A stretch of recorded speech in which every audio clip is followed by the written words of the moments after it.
하나님의 말씀은 에베소서 3장 19절 하반절입니다. 에베소서 3장 19절 하반절 함께 읽으시겠습니다. 하나님의 모든 충만하신 것으로 너희에게 충만하게 하시기를 구하노라. 아멘.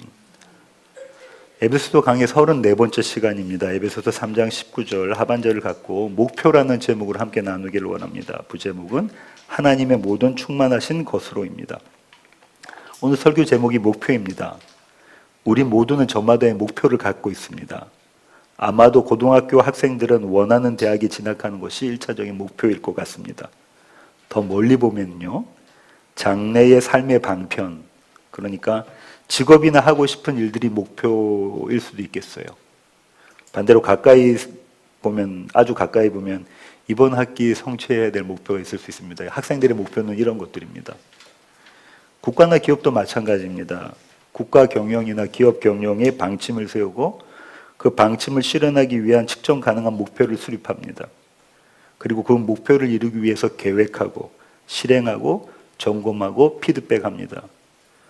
그렇게 플랜, 두, 체크, 액션이라는 PDCA 사이클을 돌리죠. 목표 없는 국가나 기업은 없습니다. 단체나 개인도 모두들 목표를 갖고 있습니다. 여러분은 어떤 목표를 갖고 계십니까?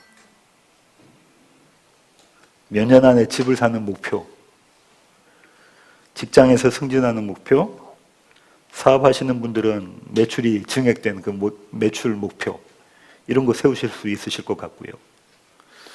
어쩌면 건강이 최고의 목표일 수도 있습니다. 하루가 무탈하게 지나가는 것이 목표가 될 수도 있겠네요. 이처럼 우리는요, 삶에 대한 목표를 갖고 있습니다. 그리고 그 목표를 향해 달려갑니다. 그리고 마침내 목표를 성취했을 때 만족이라는 보상을 얻게 됩니다. 목표는 이렇게 우리 삶에서 가장 중요한 자리를 차지하고 있는데요. 그런데 이것 아십니까? 목표는 본질을 담고 있습니다. 무슨 말인가요? 목표가 본질을 담고 있다. 목표는요, 개인이나 단체의 정체성을 보여줍니다. 어떤 목표를 가지고 있는가, 그것이 그 개인이나 단체가 추구하는 걸음을 볼 수 있는 거예요. 그런가요? 어떤 목표를 갖고 있느냐가 내가 걸어가는 그 걸음을 보여준다고요. 저와 여러분은 그리스도 예수를 믿는 거룩한 무리의 성도입니다. 성도로서 우리는 어떤 목표를 갖고 있습니까? 저와 여러분의 목표는 무엇이어야 합니까? 오늘 본문은 그 질문에 대한 답을 해줍니다. 지금 우리는 에베소 교회를 위한 사도의 기도를 살펴보고 있는 중이고요. 그래서 기도의 구조를 다시 한번 보시면요, 14절부터 15절이 기도의 도입이라고 말씀드렸죠. 16절부터 19절이 기도의 내용입니다. 우리는 지금 여기에 있습니다. 20절부터 21절이 기도의 마침입니다. 다음 주일날 나눌 내용입니다. 16절부터 19절까지가 기도의 내용인데 세 가지로 되어 있다고 말씀을 드렸죠. 희나 절로 되어져 있습니다. 세번역 성경으로 다시 한번 읽어보겠습니다. 아버지께서 그분의 영광의 풍성하심을 따라 그분의 성령을 통하여 여러분의 속사람을 능력으로 강건하게 하여 주시고 믿음으로 말미암아 그리스도를 여러분의 마음속에 머물러 계시게 하여 주시기를 빕니다. 2주 전에 나눴던 내용이죠. 함께 읽으시겠습니다. 여러분이 사랑 속에 뿌리를 받고 터를 잡아서 모든 성도와 함께 여러분이 그리스도의 사랑의 너비와 길이와 높이와 깊이가 어떠한지를 깨달을 수 있게 되고 지식을 초월하는 그리스도의 사랑을 알게 되기를 빕니다. 지난 주일에 나눴던 내용입니다. 함께 읽으시겠습니다. 그리하여 하나님의 온갖 충만하심으로 여러분이 충만하여지기를 바랍니다. 오늘 나눌 내용입니다. 19절 하반절은 반절밖에 안 돼요. 그죠? 상반절 하반절 나누니까요. 한 문장인데 반절밖에 안 됐는데요. 그러나 신학자들은 이 짧은 한 문장이 앞에 두 가지 기도의 내용을 포괄하고 있다고 이야기합니다. 동시에 이 사도의 기도의 절정을 이루는 부분이다라고 이야기를 해요. 그러면 사도의 기도는 이렇게 정리가 됩니다. 하나님께서 성령을 통해 너희 속사람을 강건하게 하시고 그렇게 그리스도께서 너희 안에 계시게 하시기를 원한다. 그리고 너희가 하나님의 사랑을 깊고 넓게 알아서 그 사랑을 꽉 붙잡게 하시기를 바란다. 그 결과 너희 모두가 하나님의 충만하심으로 채워지길 기도한다. 앞에 두 기도의 내용이 이 한 구절에 요약이 되는 거예요. 신학자들의 말대로 오늘 본문이 사도의 기도의 절정이라면 사도가 기도하고 또 기도하는 내용이 뭐라는 겁니까? 다시 한번 읽어보겠습니다. 한글 개역개정으로 1번은 읽어보겠습니다. 하나님의 모든 충만하신 것으로 너희에게 충만하게 하시기를 구하노라. 한마디로 뭐 하라는 거죠? 충만하라는 거예요. 무엇으로요? 하나님의 충만으로. 너희는 하나님의 충만으로 충만해라. 나는 그것을 위해 하나님께 무릎 꿇고 엎드려 기도한다. 이제 이 내용을 자세히 살펴보겠습니다. 오늘 본문은요, 신학자들이 해석이 두 가지로 나뉘어져요. 해석이 나뉘는 원인은요, 헬라 전치사 프리포지션 에이스 때문에 그렇습니다. 에이스라는. 전치사 에이스는요, 뭐뭇에 이르러, 뭐뭇에 이르기까지, 영어로는 into, toward, up to 이런 뜻을 갖고 있어요. 그러니까 방향이나 수준, 정도 이렇게 번역할 수가 있습니다. 이 의미로 번역하면 다음과 같습니다. 하나님의 모든 충만하신 수준까지 충만케 하시기를, 그 레벨까지, 하나님의 충만하신 수준까지, 그 정도까지 충만케 하시기를 위해서 내가 기도한다. 이렇게 번역한 성경이요. 한글로는 우리말 성경이고요. 영어로는 NIV, 넷바이블이 그렇게 번역했습니다. 근데 또한 이 전치사 에이스는요, 뭐뭐로, 뭐뭐로서, 뭐뭐와 함께, 영어로는 in이나 with입니다. 이런 뜻으로 사용되기도 해요. 이 경우 주된 초점은 채워지는 내용에 있어요. 이 의미로 번역하면 다음과 같습니다. 하나님의 모든 충만함으로 충만케 채워주시기를 내가 기도한다. 이렇게 번역한 성경이 저희가 지금 보고 있는 한글 개역개정 새번역 성경이고요. 영어로는 NRSV, ESV 스터디 바이블 이런 것들이 그렇습니다. 성경 번역은 이 둘 중에 하나를 선택을 해야 돼요. 그렇게 하나를 택해서 번역할 수밖에 없습니다. 그러나 성경을 읽는 우리는요, 이 두 해석을 나눌 필요가 있을까 이런 생각이 들어요. 아니 오히려 구분하지 않는 것이 맞지 않을까? 이런 생각도 듭니다. 제가 이렇게 말씀드리는 이유는 사도가 굳이 이 전치사를, 이 프리포지션을 사용하고 있기 때문에 그래요. 이 두 가지 의미를 갖고 있는 것을 지금 사용하고 있다고요. 이런 관점에서 오늘 본문을 살펴보겠습니다. 먼저 전치사 에이스를 수준이나 정도로 나타내는 것으로 이해해 보겠습니다. 그러면 전치사 에이스는요, 목표를 향해 나가는 움직임이에요. 목표가 있어요. 그 목표를 향해서 나가는 움직임입니다. 목표를 설정해 놓고 그 목표를 향해 쉬지 않고 나가는 모습을 이 전치사에 담고 있어요. 그렇게 해석하면 이렇게 되죠.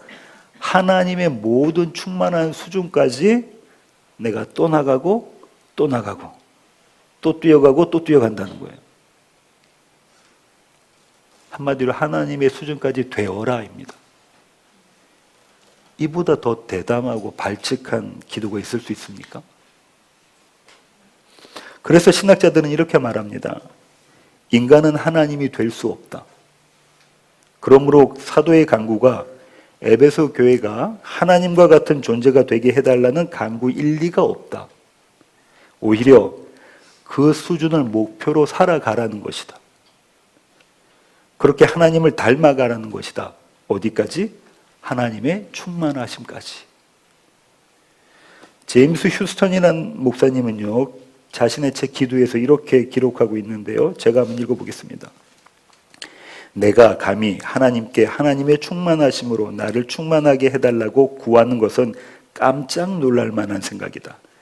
그리고 이러한 사실은 내 기도가 결코 끝나지 않는 과정이 되리라는 사실을 내포한다.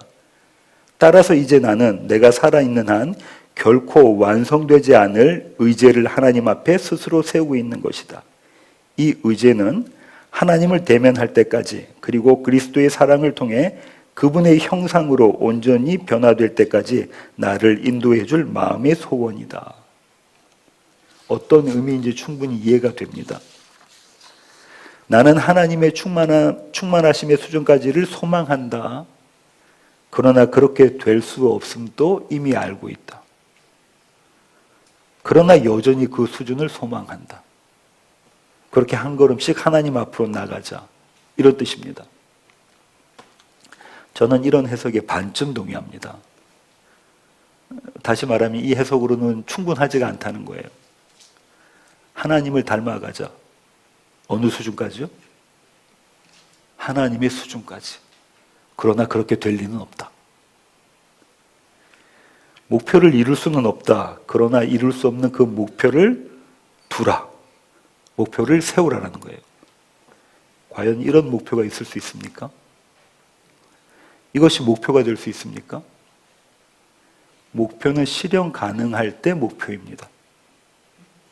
도저히 실현할 수 없는 것을 목표로 세우질 않아요. 오히려 낙심이 되죠. 내가 실현해낼 수 없는 목표는 낙심이 되지 않습니까? 이룰 수 없는 것을 향해서 나가야 되니까요. 과연 사도가 에베소 교회, 지금 낙심해 있는 그들을 위해서 이런 기도를 드렸을까? 만약 그랬다면 에베소 교회 성도들이 이런 반응 보이지 않았겠습니까?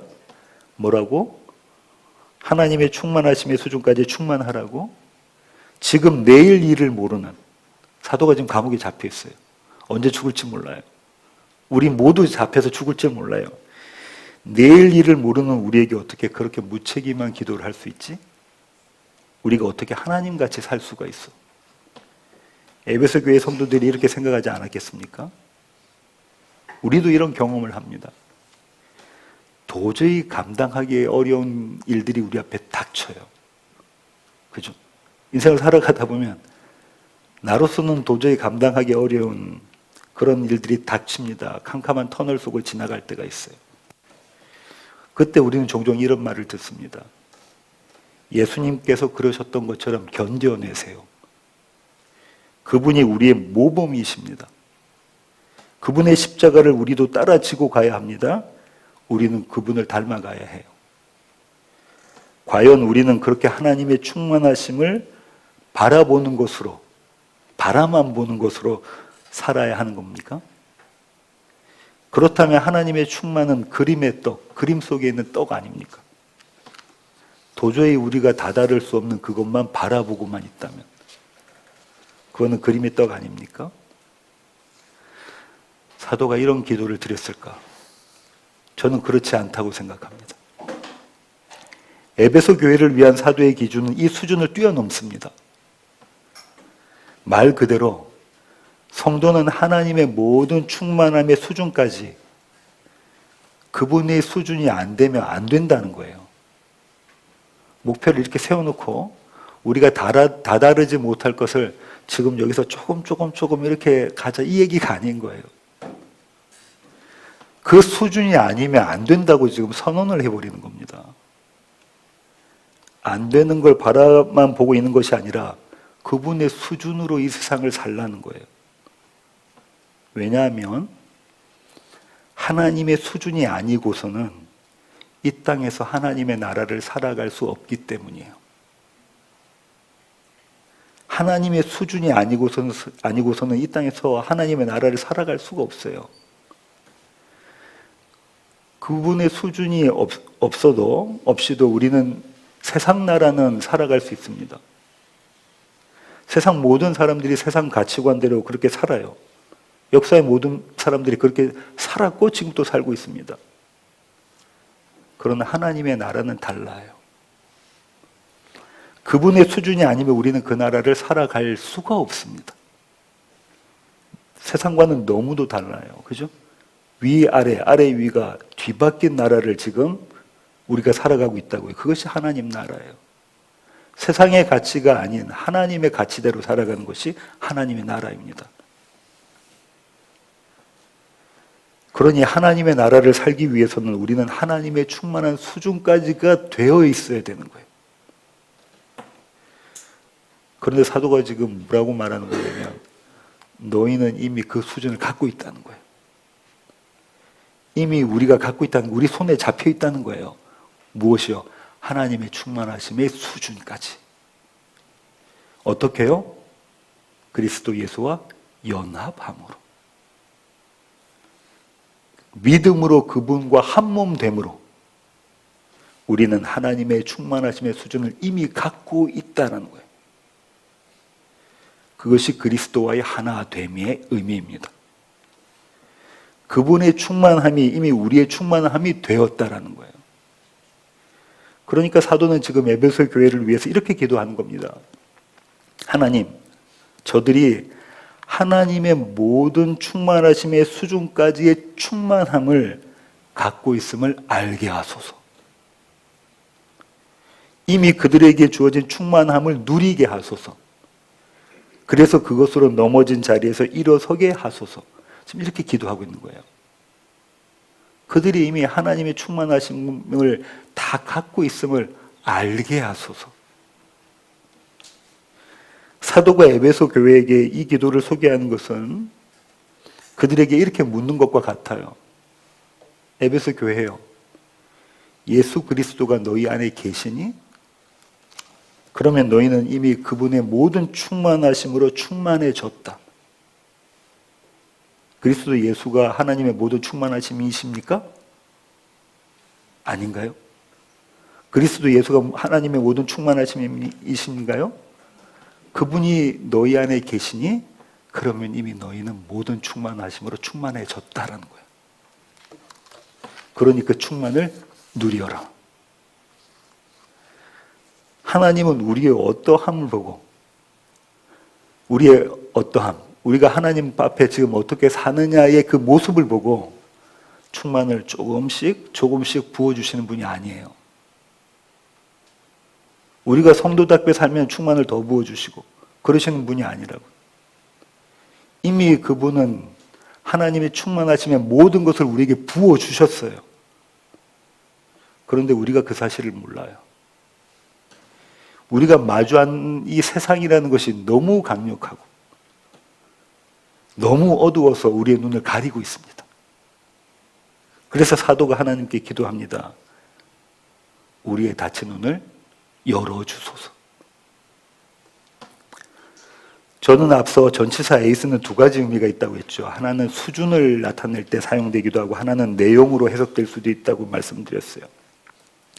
그리고 지금까지는 수준, 다시 말해서 하나님의 모든 충만하심까지 충만하라에 대해서 살펴보았습니다.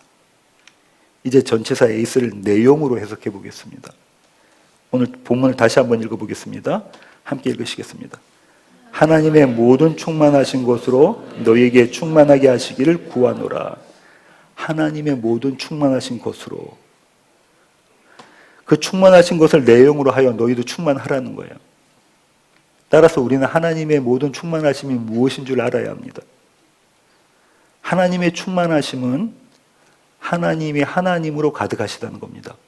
그런가요? 충만은 무엇이 가득한 겁니까? 근데 하나님의 충만이라고 했으면 하나님이 하나님으로 가득하신 거예요. 하나님이 하나님으로 가득하신 것. 이를 다르게 표현하면요, 하나님의 충만하심은 하나님의 하나님 되심입니다. 그리고 하나님의 하나님 되심은요, 하나님이 하나님으로서 사시는 거예요. 하나님이 하나님으로서 사시는 것. 또 다르게 표현하면 하나님이 당신의 속성으로 사시는 것입니다. 그분이 당신의 생명을 누리시는 거예요. 속성을 담은 것이 생명이라고 말씀드렸죠. 하나님이 그분의 생명으로 누리시는 것, 그것이 하나님의 충만하심입니다. 그러니까 사도는 지금 에베소 교회를 향하여 그 하나님의 모든 생명을 풍성히 누리라고 요청하는 거예요. 하나님의 생명을 누려라. 그 생명은 이미 너희에게 주어졌다. 그런데 그 생명의 수준이 이 땅의 생명의 수준과는 질적으로 다르다는 거예요. 그 생명은 하나님의 생명이다. 그러니까 그 생명은 영원한 생명이고 영생이다. 그러니 에베소 교회예요. 너희는 지금 너희가 선 그 자리에서 그 생명을 누려라. 그 생명은 어느 누구도 빼앗아갈 수가 없어. 왜죠? 하나님의 생명이니까 그래요. 저와 여러분 안에 있는 생명은 누구도 빼앗아갈 수가 없어요. 하나님의 생명이시니까.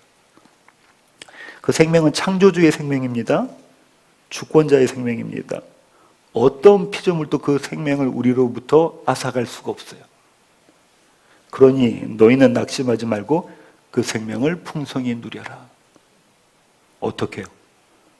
그리스도 예수를 믿음으로써. 그렇게 그분의 사랑을 붙잡는 것으로 그 생명을 누려라. 그래서 신약학자 브루스는 이렇게 말합니다. 하나님은 우리의 구원의 원인과 목적이 되신 분이시다. 저는 이 문장을 이렇게 해석합니다. 하나님은 당신의 충만하심을 통해 이미 성취된 우리의 구원을 오늘 여기서 성취해 가신다.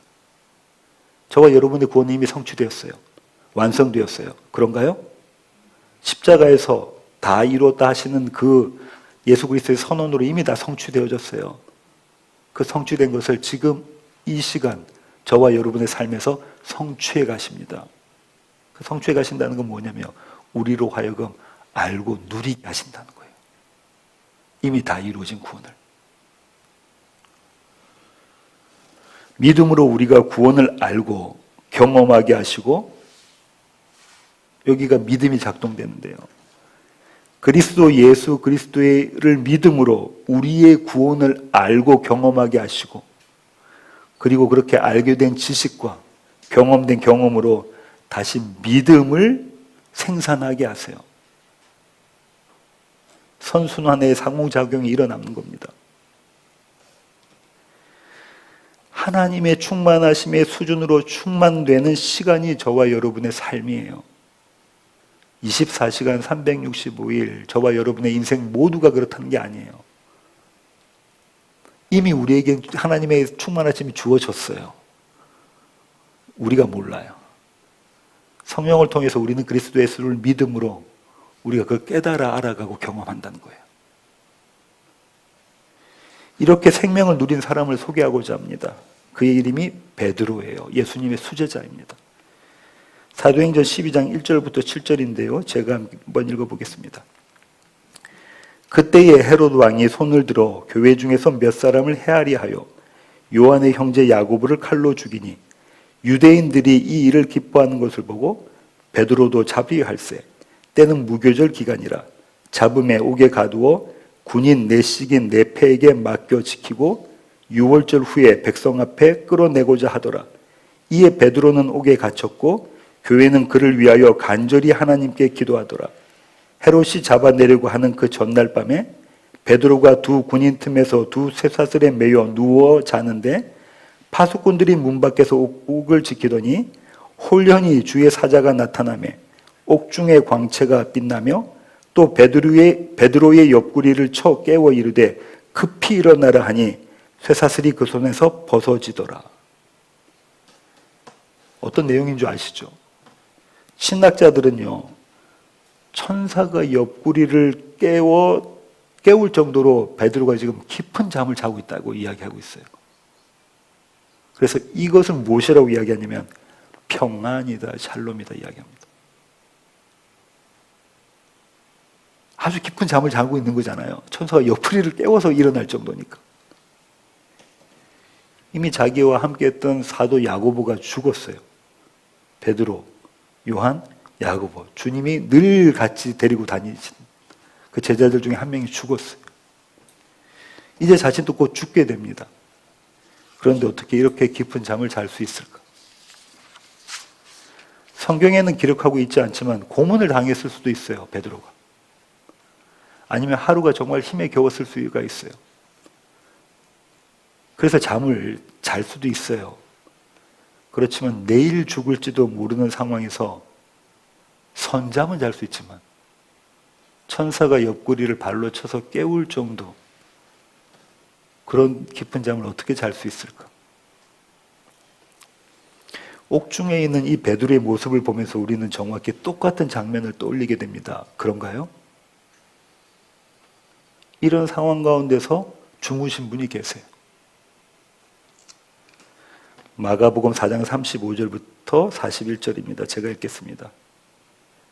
그날 저물 때에 제자들에게 이르시되 우리가 저편으로 건너가자 하시니 그들이 무리를 떠나 예수를 배에 계신 그대로 모시고 가매 다른 배들도 함께 하더니 큰 광풍이 일어나며 물결이 배에 부딪혀 들어와 배에 가득하게 되었더라.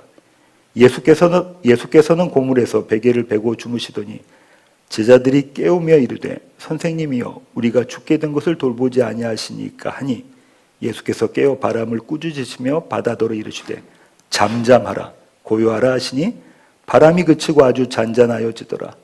이에 제자들에게 이르시되 어찌하여 이렇게 무서워하느냐 너희가 어찌 믿음이 없느냐 하시니 그들이 심히 두려워하여 서로 말하되 그가 누구이기에 바람과 바다도 순종하는가 하였더라. 이게 잔잔한 파도가 아니에요. 그죠? 모든 제자들이 두려워 떠는 그런 광풍을 만났어요. 그런 폭풍을 만났습니다. 근데 어디서 주무시냐면 고물을 베개 삼아서 그렇게 베고 예수님이 주님은 잠을 못 이루실 이유가 없습니다. 그리스도 예수는요, 잠을 못 이루실 이유가 없어요. 왜냐하면 그분의 뜻이 아니라면 그 어떤 것도 주님께 아니요 할 수 없기 때문입니다. 예수님의 뜻이 아니라면 그 어떤 것도 주님한테 아니요 할 수가 없어요. 그러니 그분은 잠을 못 주무실 이유가 전혀 없으세요. 그분은 하나님의 모든 충만하심의 충만하심이시기 때문에 그렇습니다. 베드로는 옥중에서 이 하나님의 충만하심을 경험한 거예요. 그리스도 예수를 의지함으로, 그분을 믿음으로. 잠을 잘 수 없는 그 자리에서 잠을 자고 평안을 누린 겁니다. 하나님의 생명을. 베드로뿐만 아니라 바울과 실라도 그랬어요. 그들도 옥중에서 찬송을 부릅니다. 죽게 된 마당에 노래가 나옵니까? 세상 나라에서는 노래가 나오지 않아요. 얘들이 지금 하나님 나라를 살고 있어요. 하나님의 수준까지의 충만하심을 갖고 그리스도 예수를 믿음으로. 이것이 하나님의 충만입니다. 이 세상에서는 찾아볼 수 없는 하나님의 수준까지의 충만, 그 충만을 오늘 사는 사람들이 성도, 거룩한 무리, 하나님의 백성입니다. 설교의 결론을 맺겠습니다. 설교 제목이 목표예요.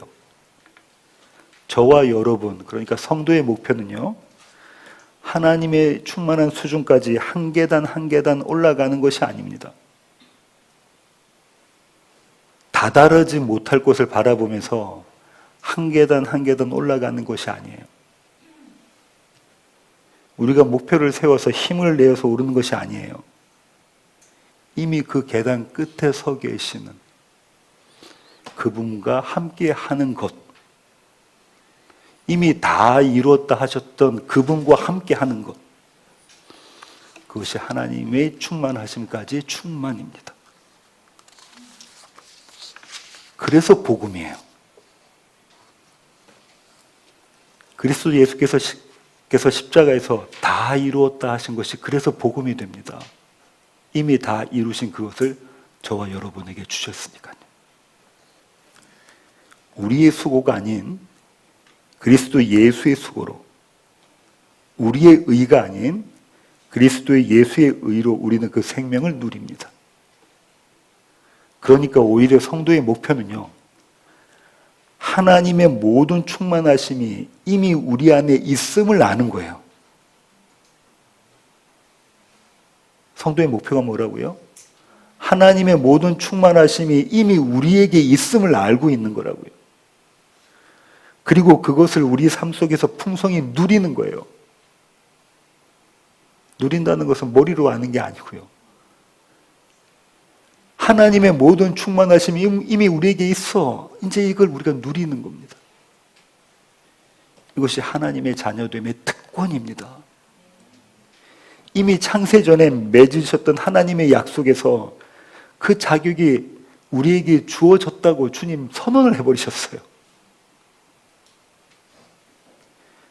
창세전에 우리를 거룩하고 흠이 없다고 선언을 해버리셨다. 예수님은 그 일을 위해서 이 땅에 오셨고 십자가를 지셨습니다. 우리로 당신의 생명을 누리게 하시려고 주님은 그렇게 다 이루셨습니다. 이 생명으로 오늘을 사시는 우리 낮은 울타리 교회 모든 가족이기를 소망합니다. 기도하시겠습니다. 주님, 그렇습니다. 우리의 목표는 하나님의 모든 충만하심의 수준까지 한 계단 한 계단 걸어 올라가는 것이 아니라 이미 하나님의 모든 충만하심의 수준이신 그리스도 예수와 한 몸 됨으로 그 모든 충만하심이 우리에게 이미 주어졌음을 아는 것입니다. 그리고 이 땅에서 하나님 나라를 살아가면서 그 생명을 누리는 것입니다. 하나님의 모든 충만하심이 아니라면 하나님 나라를 살아갈 수 없기에 하나님은 그 모든 것을 우리에게 주셨습니다. 이 세상 나라가 아니라 하나님 나라를 살아가면서 그 생명 누리는 우리 낮은 울타리 교회 가족 될 수 있도록 주님, 저희 한 사람 한 사람을 붙잡아 주시옵소서. 이제는 우리 주 예수 그리스도의 놀라우신 구원의 은혜와 하늘 아버지의 크고 극진하신 사랑과 우리 안에 내주하셔서 우리로 하여금 하나님의 모든 충만하심의 충만하심으로 영생을 누리며 살게 만들어내시는 성령님의 충만하심이 이제 주님 앞에 머리 숙인 낮은 울타리 교회 가족 머리 위에 이제로부터 영원토록 함께 하시기를 그리스도 예수님의 이름으로 간절히 축원하옵나이다. 아멘.